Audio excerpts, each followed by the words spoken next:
Kevin,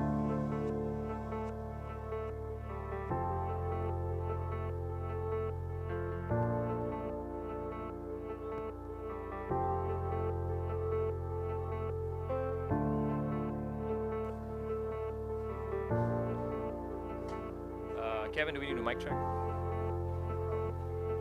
Check. Testing, 1, 2, 3. Hey, Jim. Good? This is my normal speaking voice, so if this isn't loud enough, then we need to turn it up.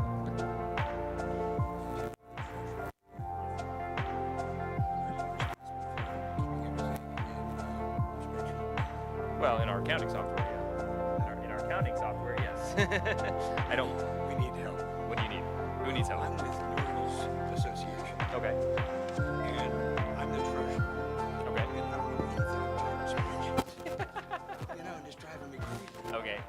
I'm absolutely no help to these people. Do you want to have like a meeting or something, and we can kind of sit down, maybe do lunch throughout the week? Well, or here's what something, we got. All of our stuff is on QuickBooks, Okay. which has worked fine. Yeah. Richard, I'm taking over for Richard. Okay. Richard's Yeah. So, but Google does not want to spend the $68 a month. You know, we're hand-mounted. You don't need to. Yeah. So we thought, well, Google Sheets is free. Yeah. You want something collaborative, ideally with chain like log.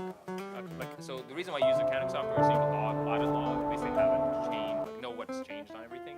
But in Google, I know, but just use Google basically because it will show all the changes to a spreadsheet. Just don't copy the spreadsheet or whatever. Use that spreadsheet and don't do anything else. Like only use that spreadsheet, so you have that history of everything getting changed, right? Give me an example of not doing what you said. So you're gonna make some changes and show it to a report to her, right? And then you accidentally end up using that one as your main. You just keep on adding transactions to that one, not the old one. Well, We're going to give up QuickBooks. well, just even spreadsheets, if you copy them, you lose, I think, the old history. Like, I'll show you, like, on a computer, but, like, when you go to the log changes or something like that, it'll show you that older history. A few changes have disappeared from when you copy. I think, if that doesn't happen, then that's fine to just copy it. But in general, you want one source of truth, so one spreadsheet with a bunch of tabs. Okay. Revenue, Is it not coming expenses, through the mains? right? I'm just worried about Another one for the domain knowledge, so your list of accounts that you will use as the Little drop lower. down for the transaction category. That's fine. Right. That's all expenses and revenue, right? The accounts can be whatever. Hey, yeah, check. Income, revenue. Check. Liability. Yeah, 1, 2. It's fine. I'll take a little more in the monitor. Yeah, Mike. Hey, yeah, check. That'll work. I'm fine to be, like, if you guys want to do something on the weekend or even, like, go to dinner and grab a laptop or show y'all. And that's just getting the foundation. Hey, check. 1, 2. Yeah, 1, 2. Yeah, 1, 2. Probably y'all do cash-based, not accrual. I could do a little. Accrual is like, you know what's coming. Cash is we're working with what your income flow is today. And then, and really, probably Google. Yeah, and you could turn it down on my monitor too. Look for somebody already building out a template and have everything you need. I've gone on YouTube and looked, and all of them, it's always they're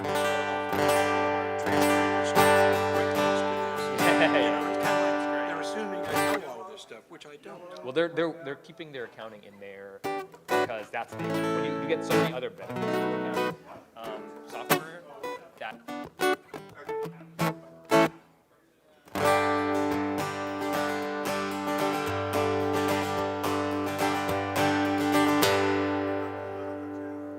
Hey, yeah, check. Whoa.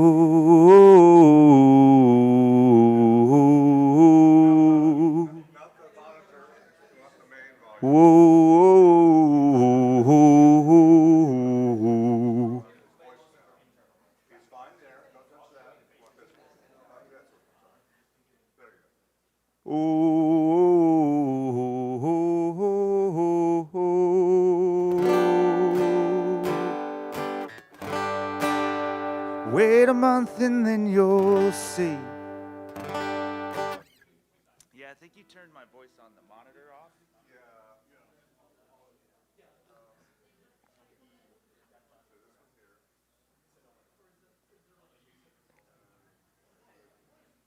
Hey, yeah, check, check. Wait, that's good. That's good.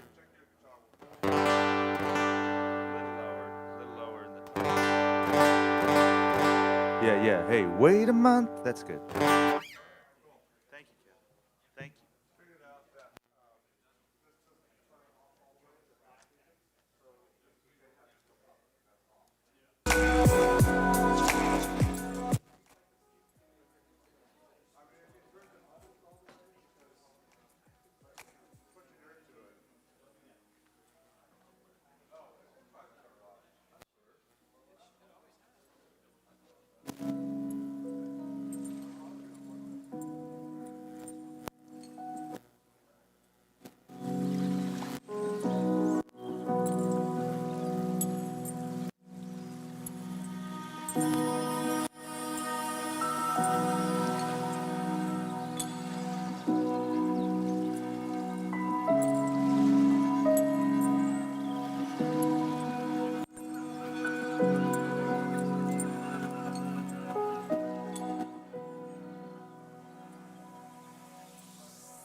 Testing.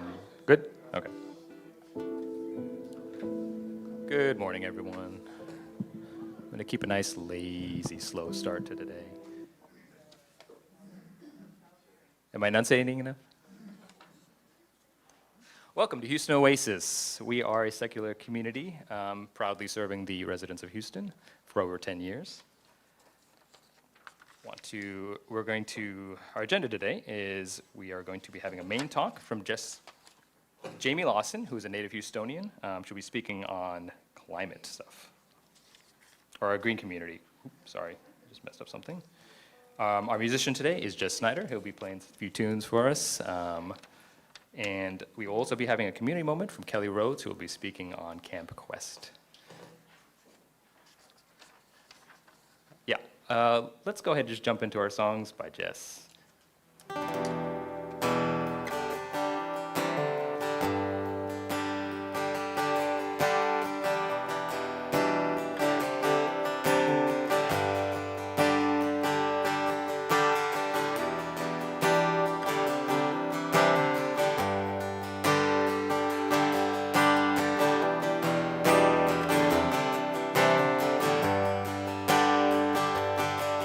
Let me tell you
don't seem so strange. Could you hear me? It doesn't feel that way. Yeah, I'm already lost. I'm back to the start. Took my things and broke my heart. Wouldn't matter anyway, no. I said it still wouldn't matter anyway. 'Cause out of all those voices, and out of all those times we share, out of all those noises, now won't you, oh my, I still want you, oh my.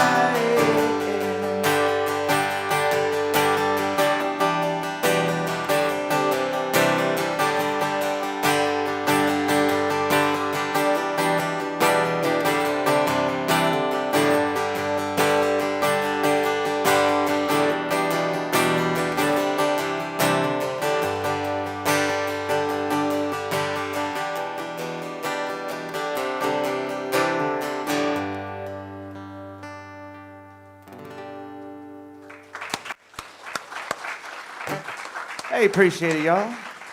That song's called Hold My Hand. This one's called Up Down. It's about believing in yourself and never giving up. Wait a month and then you'll see.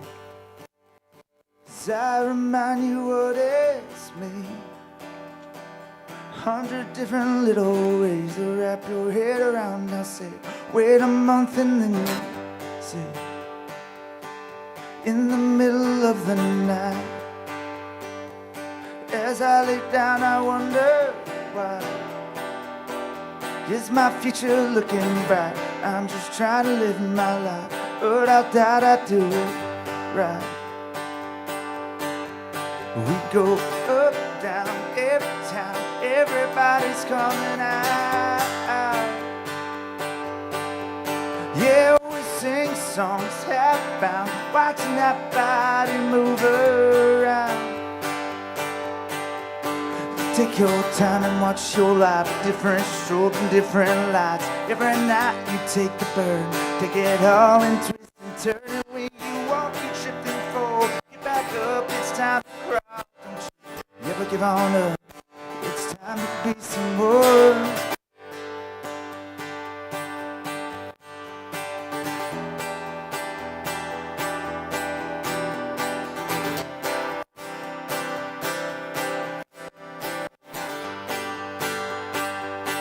From the future I see you. Yeah, I'm seeing all your moves, and I'm liking what you do. Can't wait till you see too, when there's nothing left to prove. And I'll be looking from afar, knowing one day that you'll be a star. We all have our ups and downs, different smiles and some frowns, a lot of people in their doubts. We go up, down, every town, everybody's coming out. Yeah, we sing songs half-bound, watching that body move around. Take your time and watch your life, different strokes and different lights. Every night you take the bird, take it all and twist and turn. And when you walk and trip and fall, get back up, it's time to crowd. Don't you never give on up, it's time to be some more.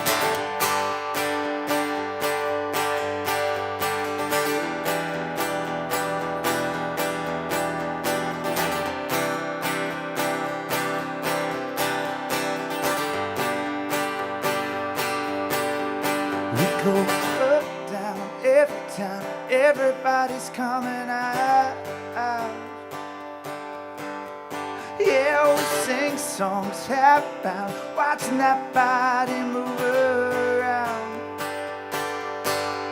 You take your time and watch your life, the different strobes and different lights. Every night you take the burn, take it all and twist and turn. And when you walk, you trip and fall. Get back up, it's time to crawl. Don't you ever give on up.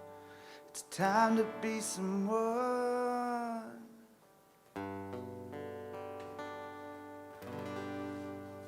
Hey, thanks a lot, yeah. Awesome. Way to go, Jess. We will now be hearing from Kelly Rhodes for our community moment. Community moments are 5 to 10 minute short little talks that our community can come up and share things, things they've learned, things they want to show the group.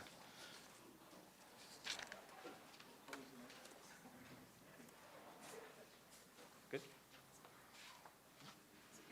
Yes. Okay, it's me again. Who's heard of Camp Quest? Okay, good. So the national group sent me the slideshow. I'm going to go through it kind of quick. There's a kind of a lot of information, but since everyone's pretty much familiar with it, I want to focus on Camp Quest Texas at the end. But I first got started with Camp Quest when my daughter turned 9 and I wanted to send her to summer camp. But I was nervous because it's a week-long sleepaway. We didn't know anyone, so I was like, I'll volunteer. And then I got hooked because Camp Quest is amazing. And I swear I had more fun and grew more than the kids did. It's absolutely a fabulous program, and if you volunteer there, your life will be changed.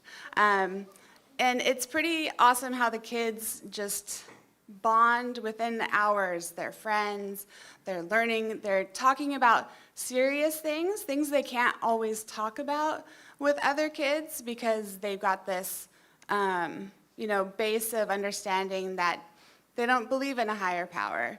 And so there's no thank God and no prayers, and it's just a really safe space to explore the world and make friends.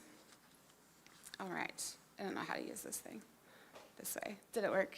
Did it go? Okay. All right. Remote. Okay. So Camp Quest mission is, Camp Quest provides an educational adventure shaped by fun, friends, and free thought, featuring science, natural wonder, and humanist values.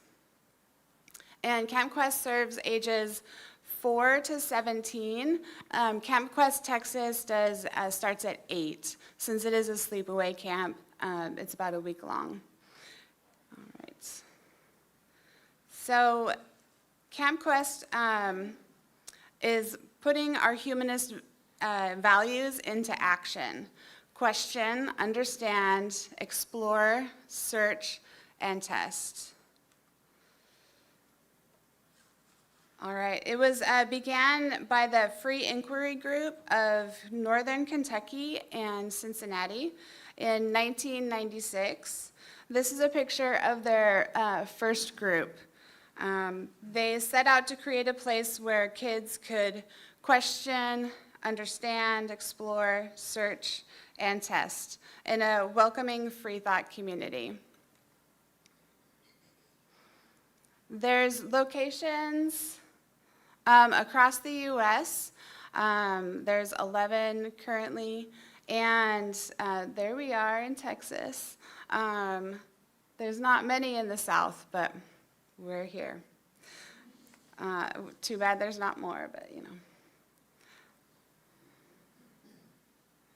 So camp by the numbers. Let's see.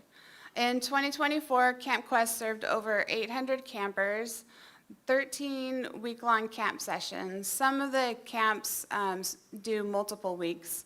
I think we tried multiple weeks here, but there was a period where I wasn't able to volunteer with Camp Quest, but I think it was just, people were just, it was too much.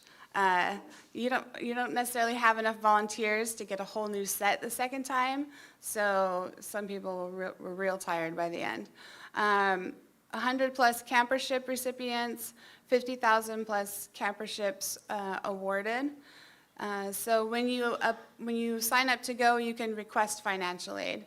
And Camp Quest collects donations in order to help kids that can't afford camp at all or can't afford the whole cost.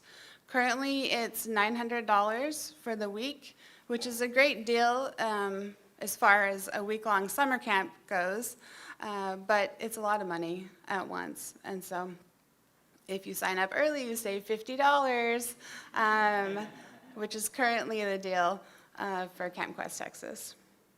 So 27,645 meals served, and each year it takes over 400 volunteers, thousands of volunteer hours, and support from people like you to make these programs possible. All right, so critical thinking and scientific inquiry is really kind of the core principle.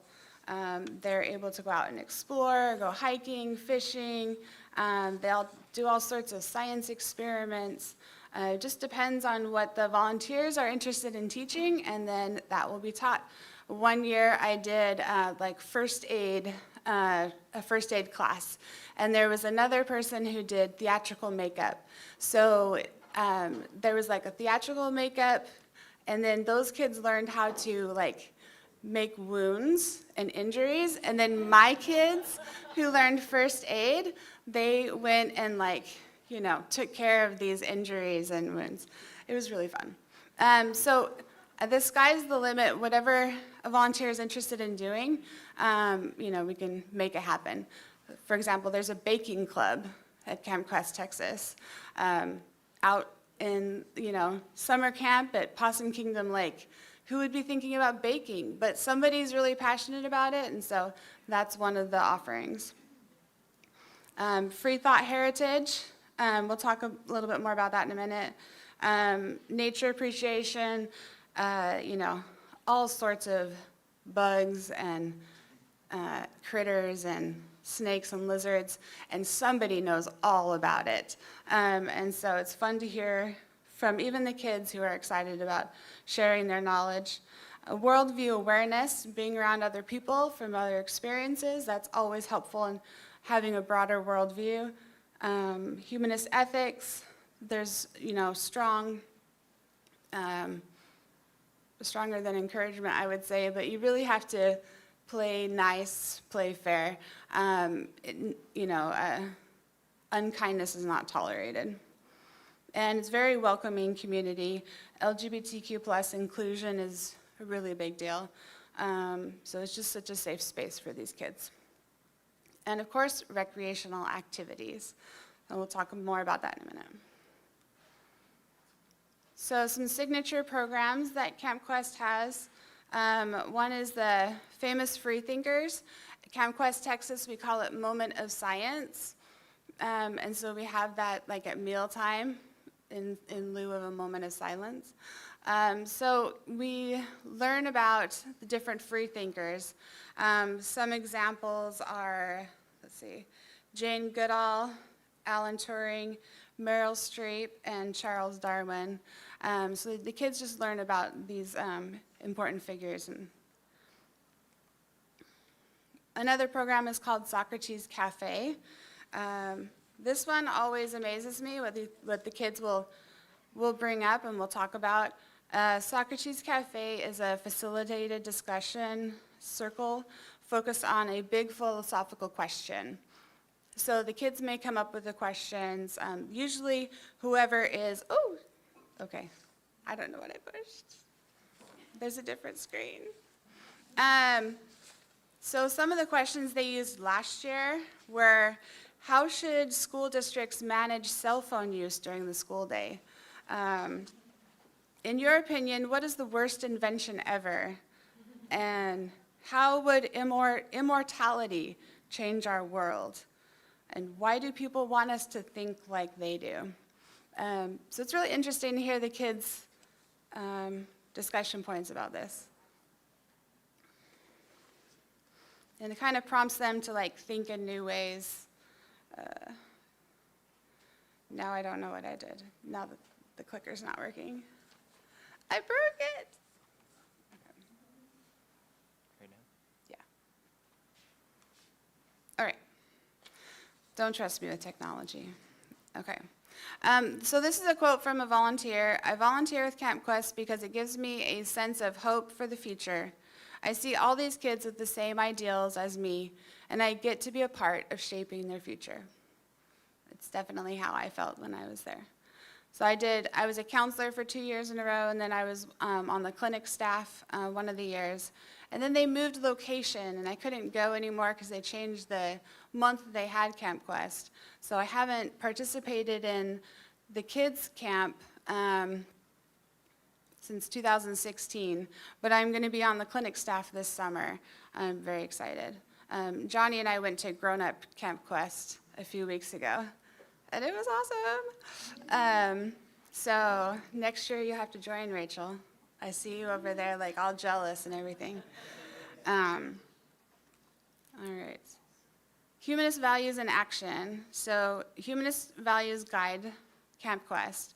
Campers learn that they have personal responsibility to themselves and each other to uphold and act upon our values of altruism, global awareness, and social justice. And anyone who hangs out around kids, especially teenagers, you know how important social justice issues are to them right now.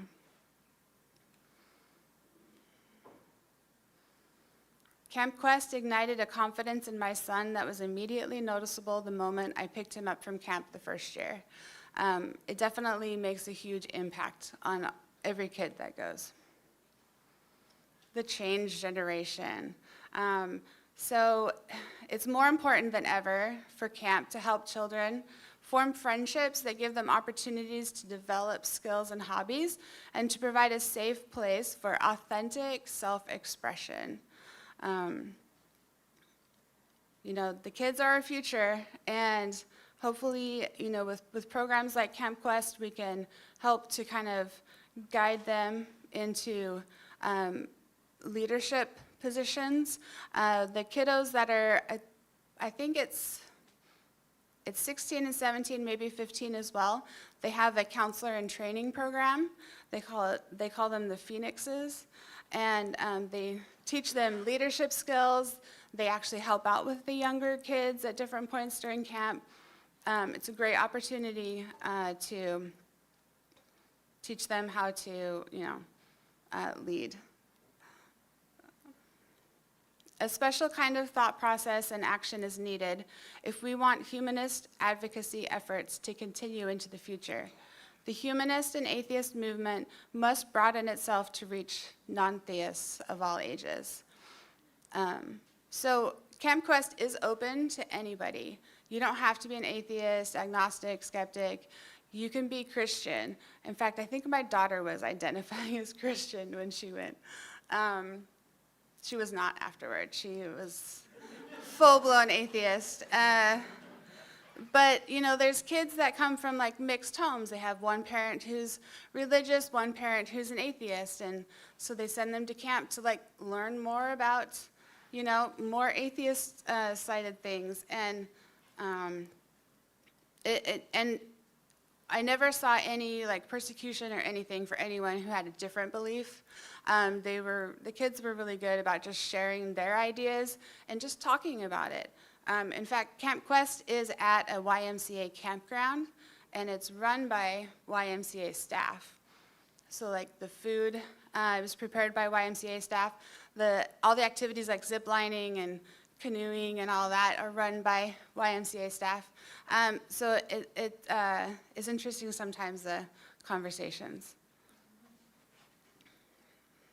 I think I'm going too long, so sorry. I'm going to try to hurry up. So get involved. Volunteer as a counselor, provide a campership, invite someone like me. I'm on the Camp Quest Texas board, and we're happy to share this information with any other groups. Support promotion of Camp Quest at conferences and events. Invest in future development of camps and year-round programs. And you can always give money. Everyone needs money to run, and I'll have a QR code at the end with the Camp Quest Texas website. CamQuest has been a great experience that has allowed me to grow so much. I want to come back and continue to grow, but I also want to come back to help others. So that's Carrie, age 17. CamQuest Texas has a lot of like young adults who went through camp and they're just so passionate about it. They're back. In fact, the camp director, she's in her early 20s, but she's been going to camp since she was a little kid, and she's amazing. So we have a lot of kids that just keep coming as volunteers. All right, so CamQuest Texas. It's located at Possum Kingdom Lake. It's a little bit far, 5.5 hours, but it's worth it. It is worth it. You can carpool with me if you want to volunteer. June 15 to 21 is when the camp runs, but the volunteers arrive a day early to set up and do some on-site training. We do all the regular camp activities, plus some fun ones like Festivus is one of the evening activities. HONAB has been like a huge thing with CamQuest Texas, House of Nails and Beauty. So it's like you can go and do your nails or makeup or henna or whatever they have available. Baking club, zip lining, boating. They go on a boat ride to an island, hike up to the top. All sorts of arts and crafts, science and nature exploration. One year they had astronomers there, and they were, showing us all the cool stuff in the sky. You can see so much more out there than here. And the theme this year is evolution, so should be fun. This is the QR code to go to their website, CamQuest Texas. You can register campers, volunteer, donate. The website's pretty easy to remember, campquesttexas.org. Let me know if you have any questions later. Thank you.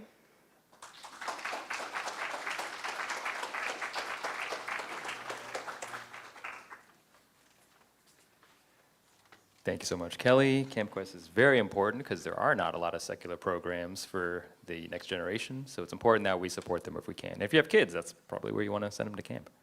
We're going to break for a quick coffee break before we hear from our main speaker, so we'll see you back here in 10 minutes. Sharp.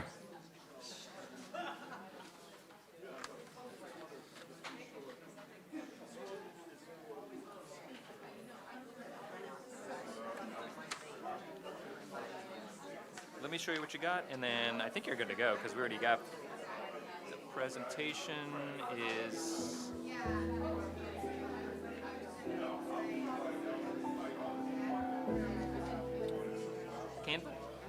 Okay, so you just need to go to full screen F11, and you're going to go, and we're going to just duplicate the screen, so you're going to see what's up there, right? And then I just go back and forth, right? Yes, and you can use, this should still work. I trust this. See? No, I think see, it's I still get working. funky too. Yeah. I'm a Zennial. Okay. You good? I'm a network.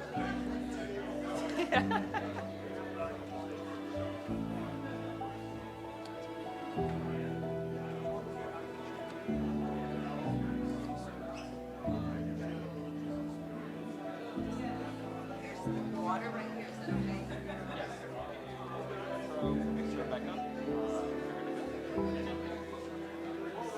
We'll go right here.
Welcome back.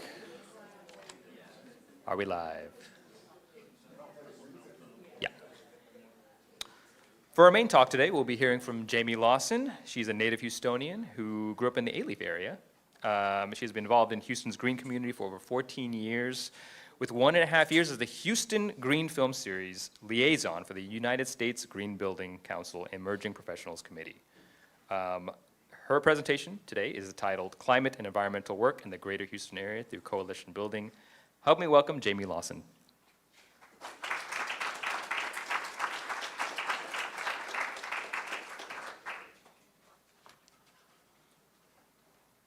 can see why she was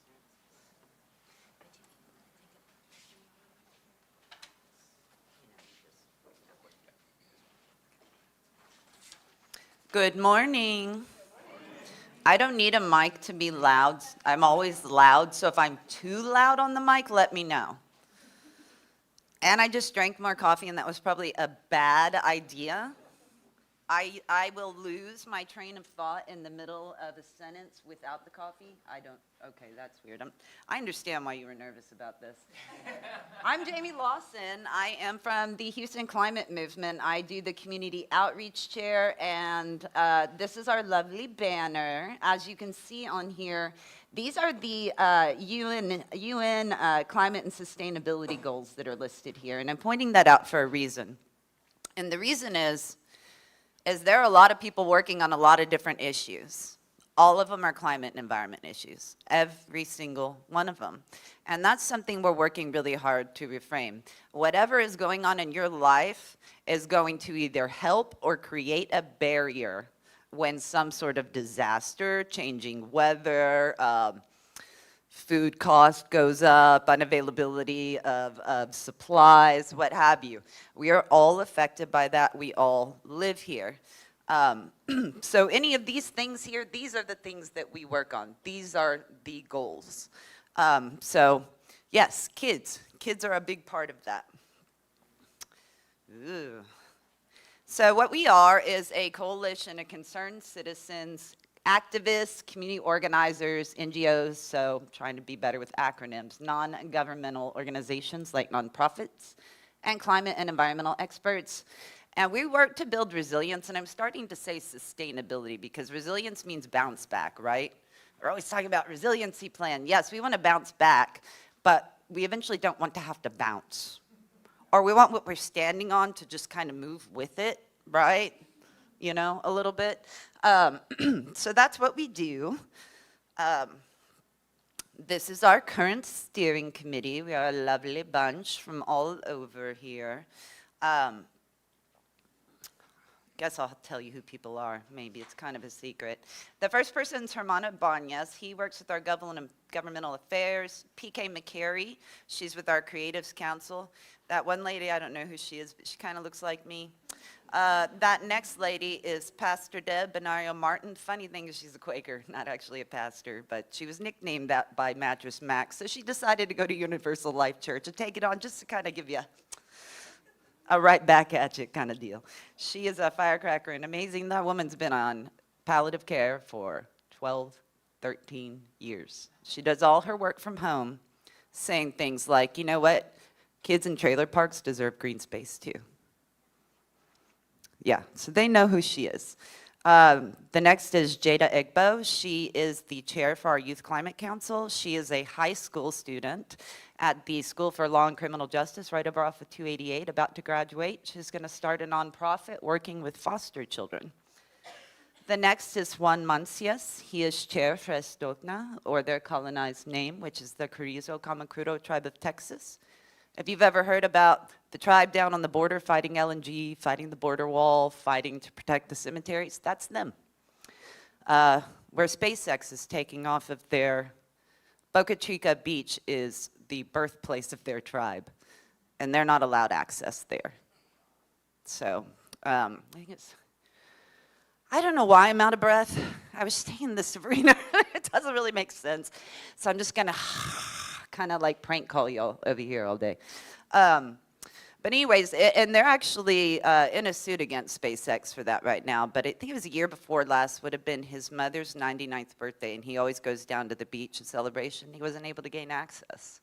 So support them. Right now, they're trying. They're not federally recognized. They're trying to buy land back along the border, their own rightful land, to protect it. And they travel all around the world, and they don't just fight on behalf of the tribe. They fight on behalf of all of us. And they want to work with all of us to find solutions. The next is Paul Succo. He's our co-climate action chair. He actually works for Harris County Planning Department, and he's really good with doing the GIS wizarding type stuff. And the next is Ed Pettit. He is a graduate fellow at the Bullard Center at TSU, which if you don't know, the Bullard Center is where environmental justice was found, literally by Dr. Robert Bullard. Ed also is the president of Friends of Columbia TAP over in 3rd Ward. Houston, Rotary Skyline. I mean, really kind of he's everywhere. We did a community partner award back in December. He got nominated 4 times, had the best reason in the world not to be able to be there. I can't come because I'll be in Sierra Leone working on environmental justice work. I'm like, really? Like, I can't even kind of be mad at you. That's like the most important place in the world to be doing it, you know? So, are y'all still awake out there? Okay, you're gonna love this part. We started with a march. We did. April 29th, 2017, you may remember there was the People's Climate Movement. It was an international day where people marched all around the world. Dr. Stefania Tomaskovic, who was with Public Citizen Texas at the time, looked for a march, didn't find one, planned one. That's how we became the Houston Climate Movement. We had a bunch of people to come together. Mayor Turner, who just passed away, spoke. All kinds of different partners. So when we say this is who we are here, you see all these people whose logos are below. That's Houston Climate Movement. That's how we started. It was whoever showed up at that march, that's us. So after that, we were like, so what do we want to do next? I'll show you my cool shirt real quick.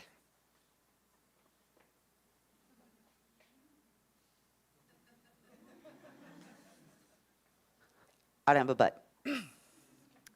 Sorry. I'm not sorry I don't, just sorry I had to point it out.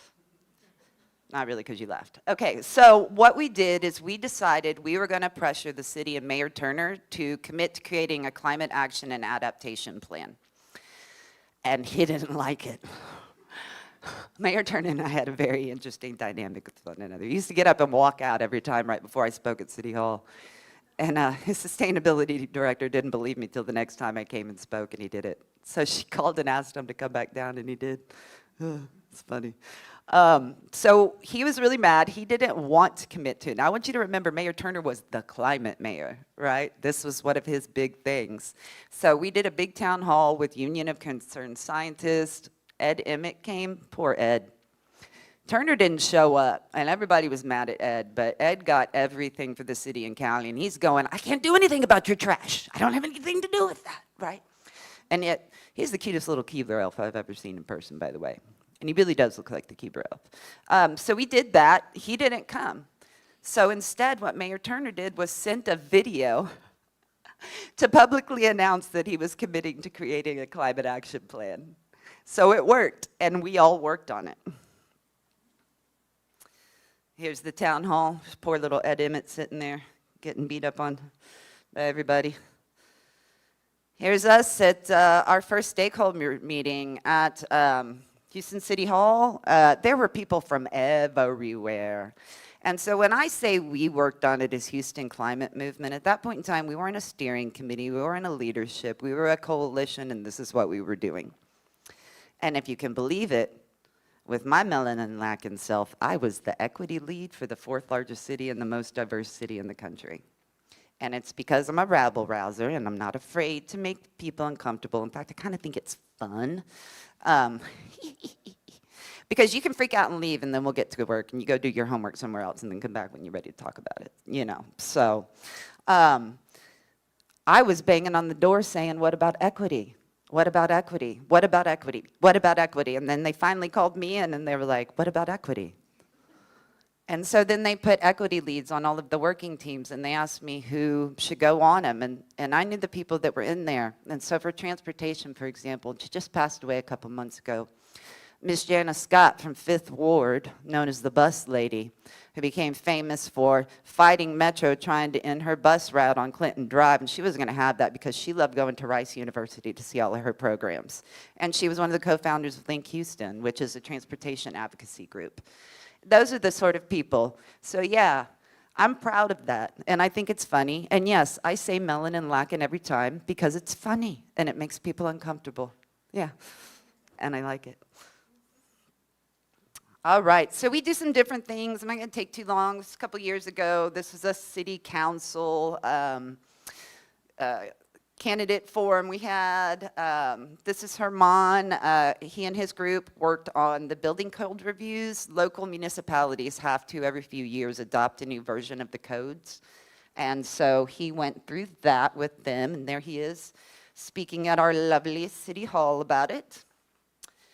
Youth, we love to work with youth. This is back in 2019 when we had all the youth climate strikes out there. We worked with, this is actually our Youth Climate Council's banner that we made. You can see me there in my lovely green sweater and cheesy shades. We worked with Sunrise Movement, these folks right here. This is Grace and Varun from Houston Youth Climate Strike. This was in 2023. We went on KPFT to talk about our yearly Houston Community Climate Summit, which I'll tell you about. All right, then what do we do? The really fun stuff. Everybody remembers the ITC fire back in 2019, right? Like you lived here, you saw the black smoke, right?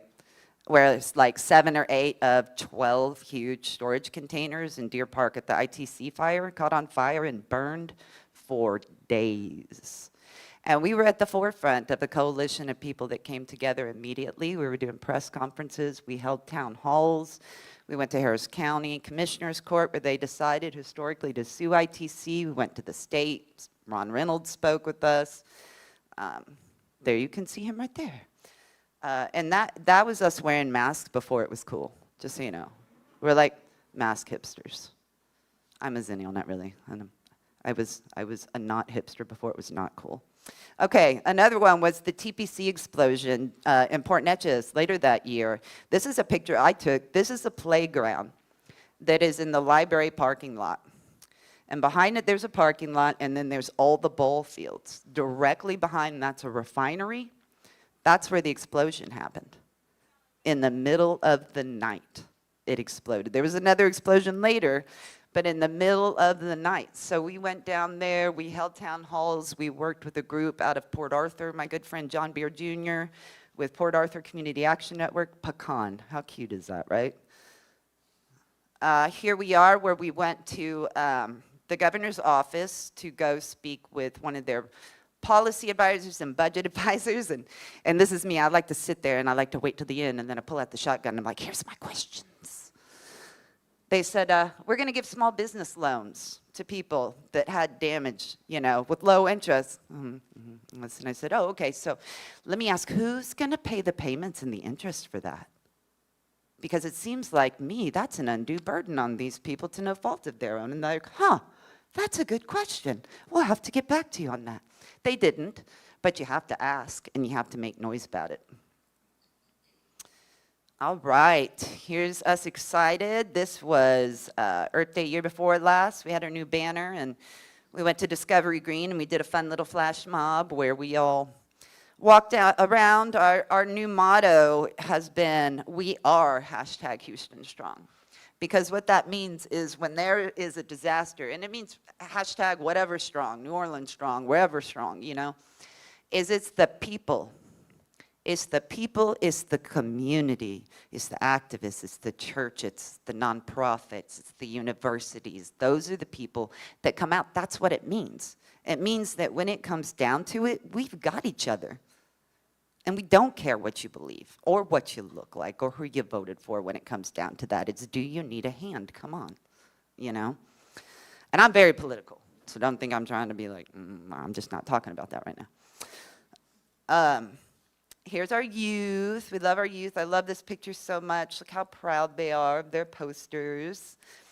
And then last year, I always do something. I did little seed bombs, which is where you take like some compost and some clay soil and some native like seeds and you squish them all together and then do gorilla planting. You know, like you find one of those lots that's kind of overgrown and just, you know, check back and see, you know. It was really fun to have kids do it, you know. They were really into it. Some of the parents thought it looked like poop.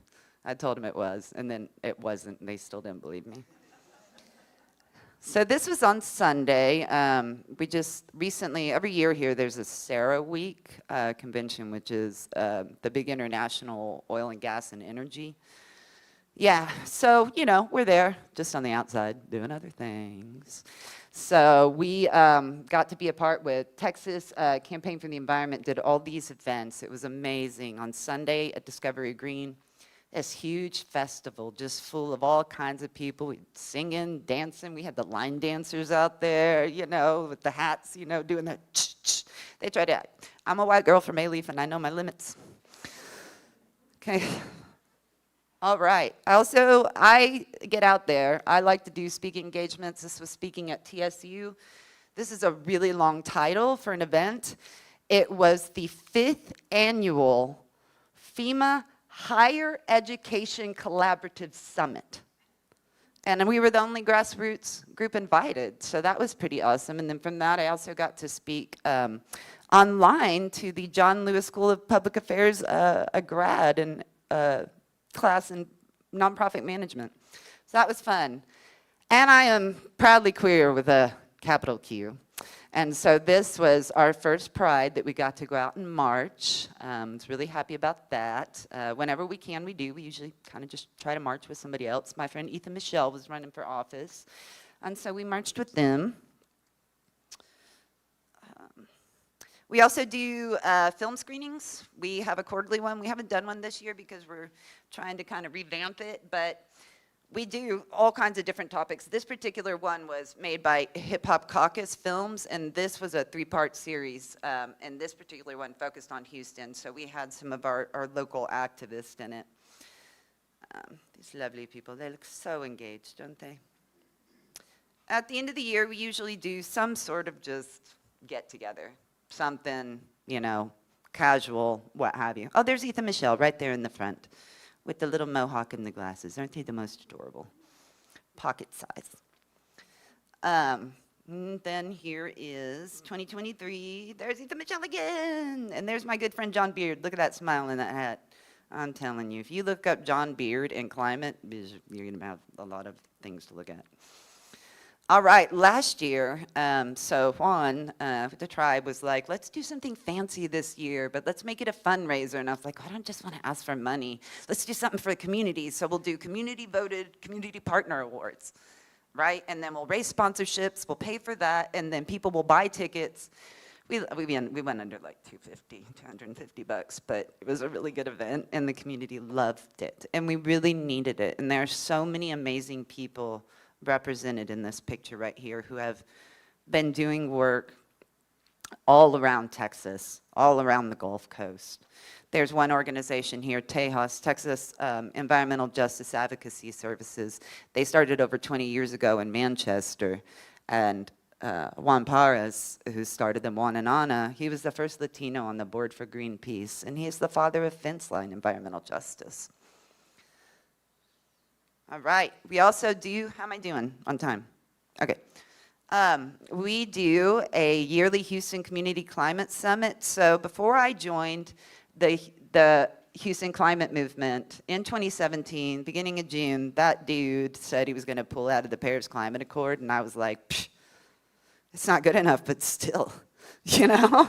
So I started calling people, and that day I started working on building a coalition of grassroots leaders, activists, everything I just said, concerned citizens, that whole, you know, to come together yearly for a summit where we find out what's going on in all the other communities around, what's happening, who needs what, how can we help each other, and how do we build sort of this web of community strength among us.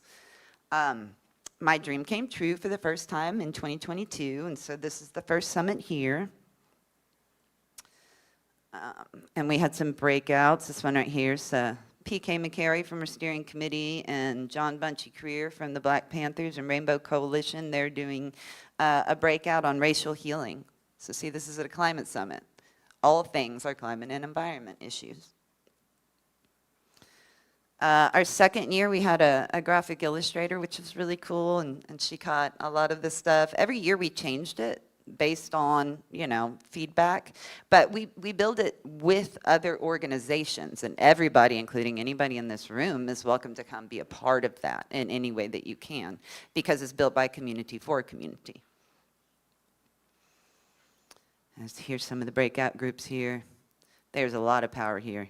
The lady in the orange shirt is Stefania. That's our founder. She's now the director of SEER, another coalition, which is Coalition for Environment, Equity, and Resilience. That woman right there, you see her back turned to us, that is the co-chair for our Vulnerable and Special Needs Committee. She is also Ron Reynolds' godmother. We did some polling kind of we had breakouts and asking about what were the issues and then what were possible needs or solutions. And when I plugged them into the little Wordle thing, which I love to do, this is what came up.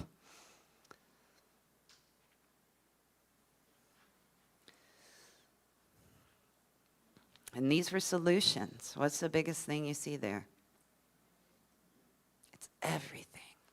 Y'all, I just finished a mental health study with TSU School of Public Affairs in 3rd and 5th Ward on the mental health effects of Hurricane Beryl. I entered 118 surveys, reading through these. They're all anonymous. And I listened to the focus group that we had, because I'm not of the community, so I brought food, I left, I came back, cleaned up, paid people. We paid people for their time. They each got $50, you know, and some good, healthy food. But all of these folks came from CUNY Homes over by TSU, which is like TSU's kind of community-assisted housing complex, which has a lot of issues. The most beautiful thing in the world was that anytime they brought up anything that was hard about it, they then said, but I'm so blessed because I have community, and I'm so blessed because I have community. And it was over and over and over again. I'm in love with them. I might stalk CUNY Homes. Is that weird? All right, so what can you do? One of the things that's always nice to hear is, I love everything you do. You're so great. I wish there were more people like me. And I'm like, I wish there were more people like me, like you. Why don't you be more like me? Because we all live here. We all breathe. We all eat. We all this. We all live in our little boxes, right? But our little boxes are not going to sustain us when we can't buy, oh my gosh, I'm going to say it, eggs, okay? Yeah, so we, I believe, need to know how to grow food. We need to know basic skills. We need to know what's going on in other communities. Who needs help? What do you do on your block? If there's a disaster, do you know who has a canoe? That's how West Street Recovery started out in Lakewood, you know? Do you know who's elderly, who has animals, who has kids? Are you growing food? What are they growing? Can y'all exchange? Can you grow different things? Can you rotate that around? Is there anybody in your neighborhood that's plugged into what's going on politically that can come talk to folks and come help educate them? What can you do? What are your gifts and skills? I am the child of 2 Montrose hippies. Surprise? No. On my birth certificate, it says, my mom was a wedding singer, my father was an electrician, so I like to say I was made by music and electricity. All my weird and silliness was from my father and these. You don't want those. The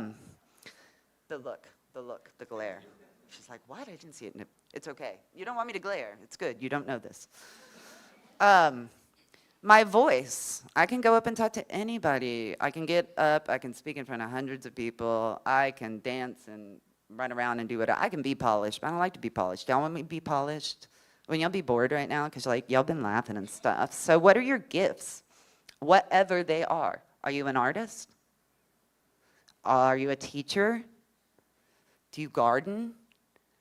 What is it? Do you know conflict resolution? Do you dance? Are you a creative? Whatever it is that is your gift or skill, your purpose, given or chosen, as I'd like to say, right? Because I don't know, you know.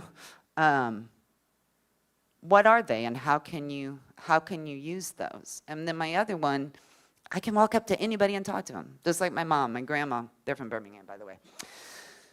When your mom was little, she would walk up and talk to anybody. I mean, anybody. So those are my gifts, and that's how I use them to make a difference. So think about that. What can you do? Remember, all issues are climate and environment issues, but when you frame it in that way, I'm teaching children. Why? Because the future's theirs. I'm teaching them, and so within myself, I'm going to do these things. I'm going to teach others about it, and I'm going to bring that in whatever way that makes sense. You have it with Camp Quest, with the nature, and teaching kids about that and having a connection. I'm a Zennial, right? So like, I'm like the last generation that really knew what it was like to be a kid, right? So here's a few things you can do. Join local groups. Never assume there's not already something going on. Everybody always wants to start something new. It's already happening. Google it. Ask me. I probably know. I have, as he was saying before, I've been in the Houston greening community, environmental community for over 14 years. I was a sustainability consultant in the commercial green building industry for 9 years. I'm disabled now. I stopped working in 2020. It's all meds, believe me. It's all medicine. I've also been a part of the social justice family and community here since 2018. So I tried to bring all those together and to show people like we all have a stake. I don't build a table for people. I don't set a table for people. I just remind people that there's a table, it's been here, and I'm asking you to come take your rightful seat, right? So, attend local events. There's all kinds of different stuff, educational, fun, artistic. Bring your family and friends. And help educate your community. And if you don't know how, do any of the first two things. And that will help you. I do want to say, so we are planning for this year to have our summit in September. We haven't picked which weekend. It'll be the second, third, or fourth Saturday. The theme this year is youth empowerment. So far, we have groups like Texas Campaign for the Environment, Public Citizen, Air Alliance, ACLU. There's just a bunch of groups coming together to do this. Anybody and everybody is welcome. There's all kinds of different ways that you can get in on that. So I think that is it. Are you awake? Should I get louder? Should I whisper loud? Huh? Yeah. Did anybody have any questions? Yeah. Verena? I guess Verena had her. Yeah.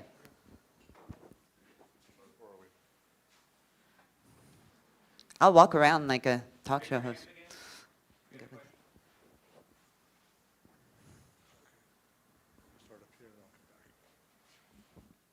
Thank you so much for the fabulous talk, Jamie. So glad you could make it out today.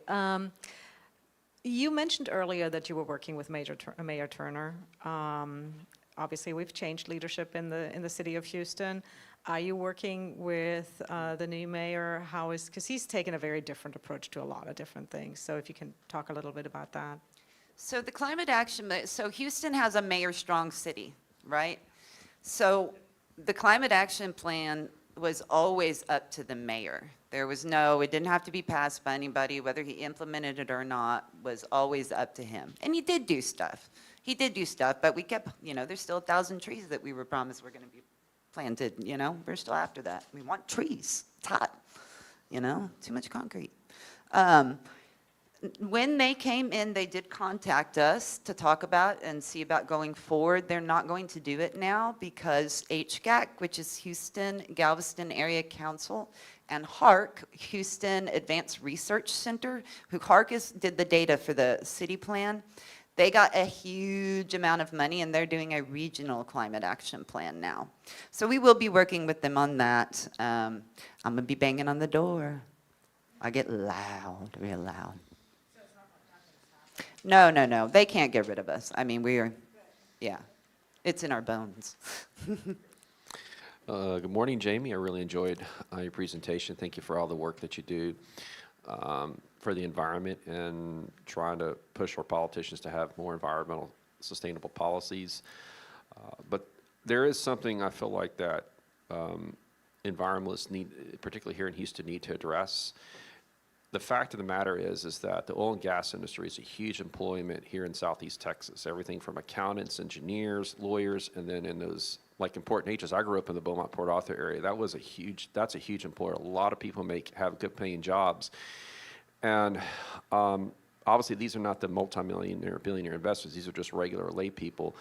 How do you get them to buy into the need to move off of fossil fuels? You know, because a lot of them are fearful of losing a livelihood, losing the ability to earn a living. And I think that's where there's a lot of hesitancy among employees of the oil and gas industry. How do you feel like we should get them to buy into this? Well, so to let you know, my mom worked for Enron for 15 years, and she retired from Energy Transfer twice.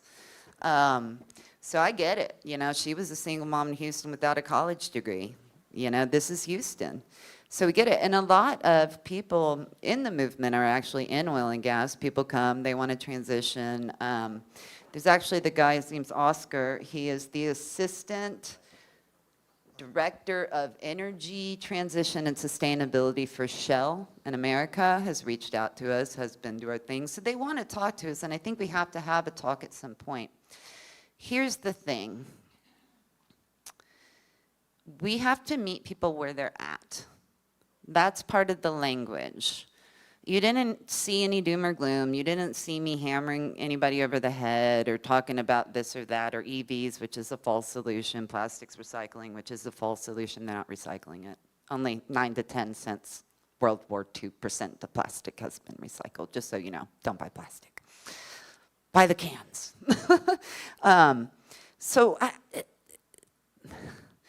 It's something that's changing. So there's Citizens Climate Lobby, which they had a bill, and the name is weird. It's like Innovative Carbon Fee and Tax Dividend, something like that. And there are groups like that try to branch between industry and environment because they know they have to.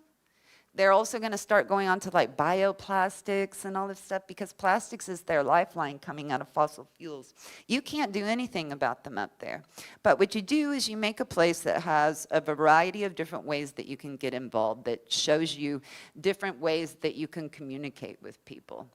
I sat down at lunch with some guys, you know, and we started talking about stuff, and, you know, politics came up, and our chair was sitting there getting nervous, like, oh, God, he brought politics with Jamie. Oh, you know, but I said, listen, there are conservatives that believe in conservation. There are libertarians that do the same things as environmentalists. You know, so let's talk about, like, where we're at. Is it about money? Is it about access to food? Is it about education? You just have to meet people where they're at and not shame them. And the other thing is, if you go talk to anybody, whether it's oil and gas, whether it's government, and you're yelling, no one is going to hear you. Believe there's time to yell. There's time. You have to walk in with solutions. You can't just complain. Anytime you go to city council, anything, bring a solution. Even if it's wrong and it doesn't make sense, bring a solution. Does that answer kind of it all? Yeah, I mean, it's a process. It's scary. Yeah, it's a false solution. It's a false solution. And I mean, if you want to know why, I can tell you. Because it's the same system using a different finite material that is creating new fence line communities in Mexico, in our country, in Sierra Leone, for these things to have everybody on the road just like Ford in an EV, and we don't need it. How about instead we have better public transportation? What about a high-speed rail from Rosenberg to Channelview on one of those 10 to 12 lanes or whatever it is on I-10 now? What about stuff like that? And if you still want to have your car and do that, cool. You still want to have that, cool, but let's give some better options. You know, let's fix the neighborhoods we have instead of doing new developments and spending all that money on new highways, because do you know what concrete does? Who here knows what urban heat island effect is? Okay, so concrete, what it does is it absorbs heat and it holds on to it. And then at night, it releases it, okay? And that's why if you look at the temperature in the city and then out in the suburbs, it's always a little bit warmer in the city because you have so much concrete everywhere. And then too, on flooding, it's not permeable, meaning the water can't go through, right? So that's part of the issue, you know? Anybody else? You had your hand up back there. She's on her phone now. Besides planting native lawns, which I heard are better for water usage, what would you do for like a driveway or like something that does have to be a hardscape? Well, so I live in an older neighborhood over in Eastwood on the east side, and if you look at the original driveways, they have 2 strips of concrete with like gravel in the middle. You can do that. You don't have to have it on your whole thing. There's also a thing, it's called Green Grid or True Grid, which is a HDPE plastic, high-density polyethylene. Not the best thing in the world, but it is a lifetime guarantee. It's better than PVC. It doesn't leach like that, blah, blah, blah. It's like a grid that lays down, it has pockets. Excuse me, and you can put gravel, grass, flowers, whatever. Lifetime guarantee, they'll come out and they'll resettle it. And there's actually off of, I think it's West Alabama, Montrose. I was walking by staring at somebody's lawn and he came out and I was like, hey, I was just looking at your grid. And he was like, yeah, I didn't flood, but my neighbors did. So, plant trees. Anybody else? Oh, and also with food, it's really cool to like look at what produce you can regrow, y'all. From 1 pineapple, I've got 2 pineapples growing at my house right now. Just like the coolest thing in the world. And I'm staring at them, being like, oh my God, it's little pineapples. But yeah, no, it's fun. So, Jaime Lawson, Houston Climate Movement, would love to have y'all involved. There's all kinds of different ways. So, yeah, thank you so much for having me.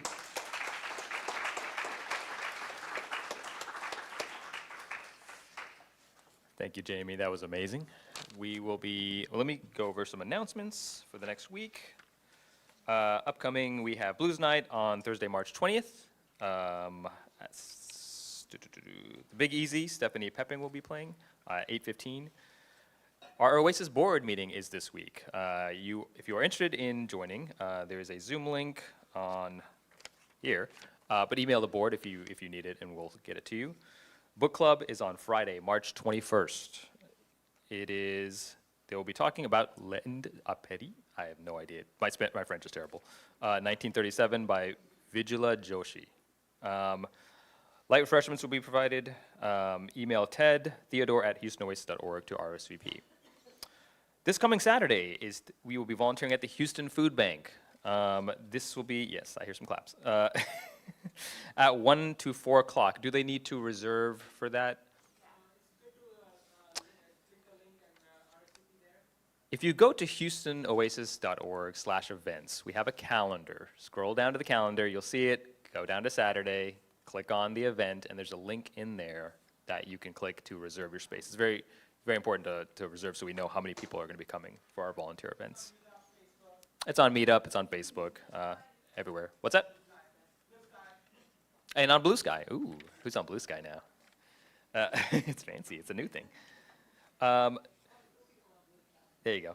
The Secular Student Alliance will be hosting Americans United on Monday, March 24th.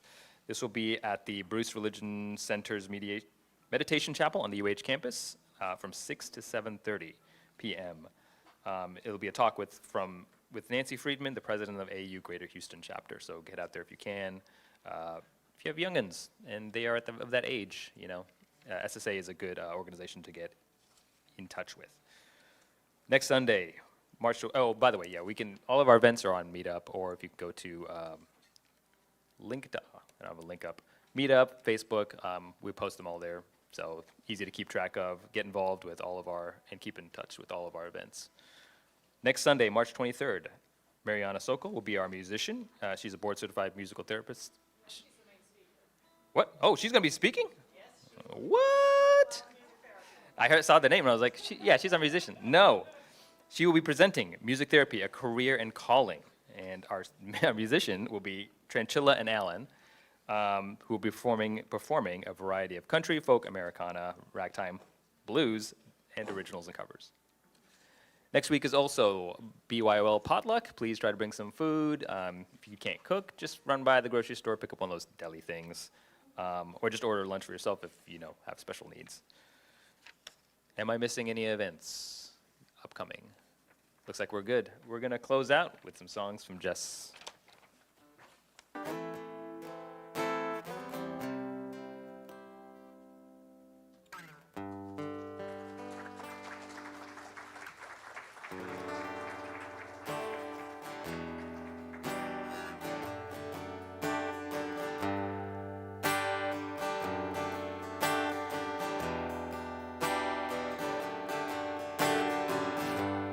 Pack my bags, won't forget my phone. I'm leaving town, don't wanna work here no more. I left a package on the table and a little goodbye. I hope to see you later.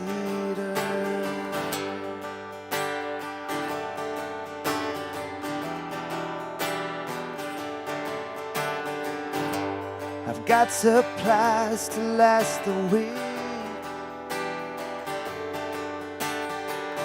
and the smell in the air makes my tears taste so sweet.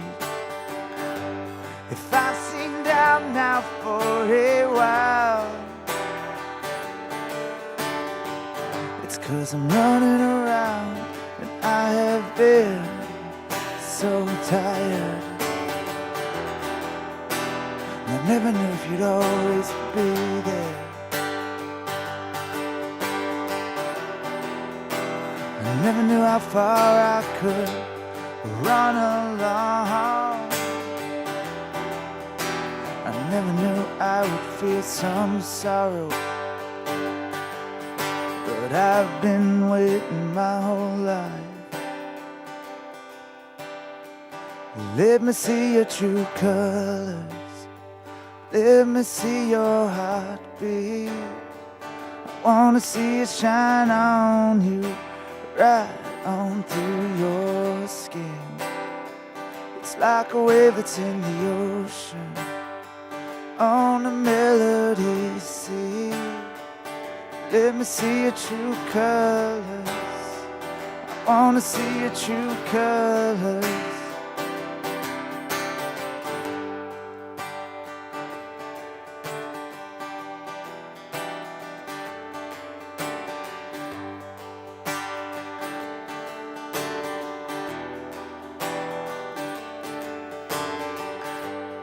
Almost there, just out the 5. And when I settle in, we're gonna take a little ride. I might be hungry, but that's okay. I'm feeling full because I'm here to stay. Let them see your true colors. Let them see your heartbeat. Wanna see it shine on you, right on through your skin. It's everywhere, it's in the air now, and the birds wanna sing. Let them see your true colors. They wanna see your true colors.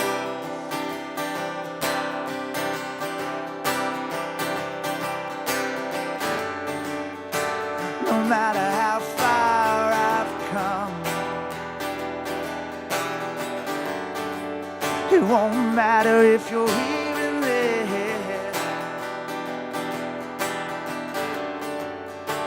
If I don't try, I won't know what it means to keep on moving on.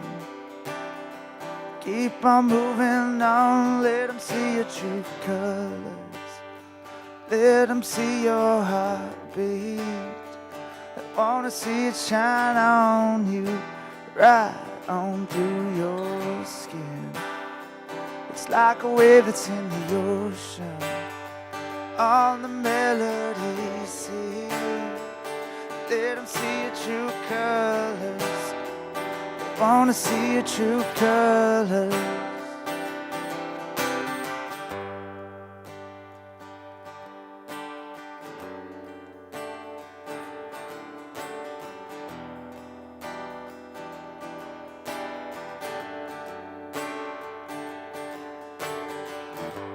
Unpack my bags, forget my phone. I'm home again, this time I'll take it slow. Hey, thanks a lot, everyone. Buddy.